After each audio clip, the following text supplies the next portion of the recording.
Ang presidential spokesman ng namayapang presidenteng si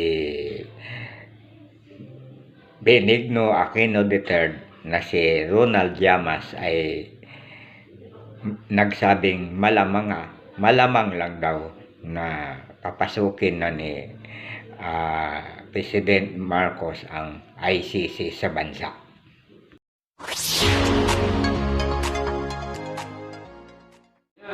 Kaya ito yung pinakamahalagang ebidensya.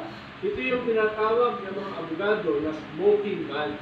Ibig sabihin na talagang kitang-kita mo yung lantarang ebidensya dito kay Las Cañas. Kaya yun yung pinakamahalaga na testimony. Makakatulong si ex-Senator Laila de Lima. Makakatulong siya significantly. Pero yung pinakasusi dyan ng ebidensya ay si Las Cañas. Ito, 50 pesos question. 50 pesos lang. 50 pesos question lang ito. 50 pesos. Ayoko na yan. Gusto ko yung hunting million. Ayan. Ito kasi pangmasa ito eh. Anong say mo sa mga nagsasabi? Tuwang-tuwang makinig ang pusa ko kay Mr. Ronald Llamas.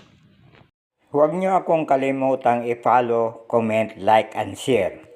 At mag-subscribe sa aking YouTube channel na Stories of Uncle Paeng.